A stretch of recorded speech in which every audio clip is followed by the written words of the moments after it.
सुप्रभात बच्चों, कैसे हैं आप सब। उम्मीद करती हूँ आप सब अच्छे होंगे। तो बच्चों, मैं हूँ आपकी हिंदी की अध्यापिका जो आपको इस पूरे सेशन में हिंदी के चैप्टर पढ़ाएगी। तो बच्चों, सबसे पहला अध्याय है हमारा भाषा और व्याकरण, अध्याय नंबर 1। तो बच्चों, इसमें हम पढ़ेंगे भाषा और व्याकरण के बारे में। सबसे पहले हम जानते हैं भाषा के बारे में। देखिए, पढ़िए और समझिए। तो यहाँ पे हमें दो चित्र दिए गए हैं। एक चित्र में हमें दिखाई दे रहा है कि व्यक्ति क्या कर रहा है, लोगों को बोलकर कुछ समझा रहा है। दूसरे चित्र में व्यक्ति कुछ पढ़कर बता रहा है।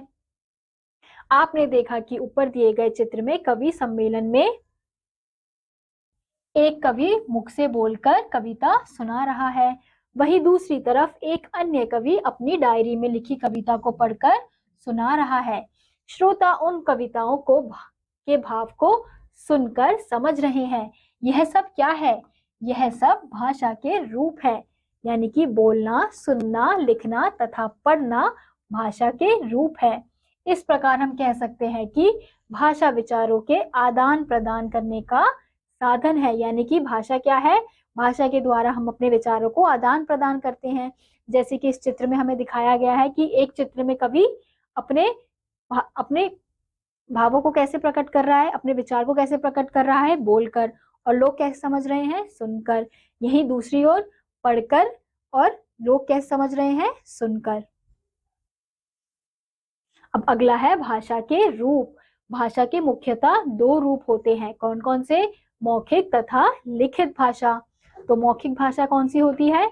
मुख से बोलकर अपने मन के भावों को प्रकट करना तथा सुनकर दूसरों के मन के भावों को समझना ही मौखिक भाषा है। जैसे भाषण देना, कविता सुनना, बातचीत करना आदि क्या है? ये सारे मौखिक भाषा के रूप हैं। यानी कि जब हम बोलकर अपनी बातों को प्रकट करते हैं और लोग सुनकर हमारी बातों को समझते हैं, तो वो क्या कहलाता है? वह कहलाता है मौखिक भाषा। ऐसे ही अगला है लिखित भाषा। लिखकर अपने मन के भावों को प्रकट करना तथा पढ़कर दूसरों के मन के भावों को समझना ही लिखित भाषा है। जैसे पत्र, समाचार पत्र, पुस्तकें आदि। तो लिखित भाषा कौन सी होती है? जब हम लिखकर अपने मन की बात को दूसरों तक पहुंचाते हैं और लोग हमारी बातों को कैसे पढ़कर समझते हैं, तो वो क्या कहलाता है? वो लिखित भाषा कहलाता है। ऐसे ही अगला है लिपि। शिक्षा, ज्ञान, विज्ञान एवं सरकारी कामकाज में लिखित भाषा का विशेष महत्व है। ऐसे कार्यों में जो कुछ भी बोला जाता है उसे विशेष चिन्हों द्वारा लिखा जाता है। ऐसे चिन्ह जिन्हें भाषा को लिखने में प्रयोग किया जाता है का समन्वित रूप लिपि कहलाता है। अर्थात भाषा को लिखने के ढंग को लिपि कहते हैं। यानी कि जिस रूप में, जिस तरीके से, जिस ढंग से भाषा को लिखा जाता है, जिन चिन्हों द्वारा लिखा जाता है, उसे क्या कहते हैं? उसे हम लिपि कहते हैं। प्रत्येक भाषा की अपनी निश्चित लिपि होती है, यानी कि हर एक भाषा की अपनी अपनी एक निश्चित लिपि है। जैसे कि यहाँ पे हमें दे रखा है भाषा और उनकी लिपियां। तो जैसे पंजाबी की क्या होगा? गुरुमुखी, उर्दू की फारसी, अंग्रेजी की रोमन, अरबी की फारसी। ऐसे ही हिंदी की देवनागरी लिपि, संस्कृत की देवनागरी, जर्मन की रोमन, मराठी की देवनागरी लिपि। तो हमने यहाँ पे देखा कि हर भाषा की अपनी एक अलग अलग लिपि है। अब अगला है व्याकरण। प्रत्येक भाषा का अपना व्याकरण होता है। व्याकरण ही भाषा को शुद्ध रूप में बोलना, पढ़ना तथा लिखना सिखाता है। यानी कि व्याकरण के द्वारा क्या होता है? व्याकरण के द्वारा हम भाषा के शुद्ध रूप को सीखते हैं कि किस प्रकार से हमें शुद्ध रूप से भाषा को बोलना है, पढ़ना है या फिर लिखना है। तो ये हमें कौन सिखाता है? यह हमें व्याकरण सिखाता है।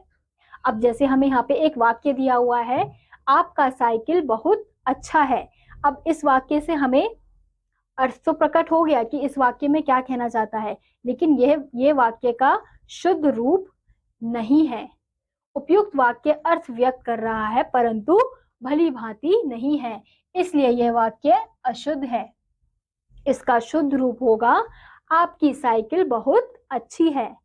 इस प्रकार हम कह सकते हैं कि वह शास्त्र जो हमें भाषा को शुद्ध पढ़ना, बोलना तथा लिखना सिखाता है, व्याकरण कहलाता है। यानी कि व्याकरण क्या है? व्याकरण भाषा का वह शास्त्र है जो हमें क्या सिखाता है?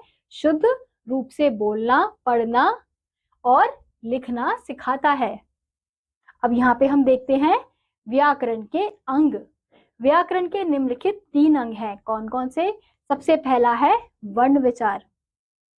वर्ण विचार के अंतर्गत वर्णों के भेद, रूप, रचना, उच्चारण आदि का अध्ययन किया जाता है। यानी कि वर्ण विचार में वर्णों पे ज्यादा विचार किया जाता है, जैसे वर्णों के भेद पर, उसकी रूप रचना पर और उसका उच्चारण किस प्रकार से उन्हें बोलना है, इस पर विचार किया जाता है। अगला है शब्द विचार।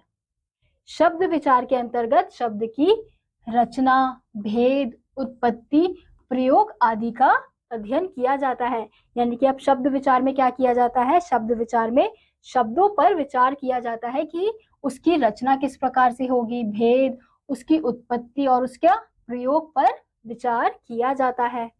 ऐसे ही अगला है वाक्य विचार।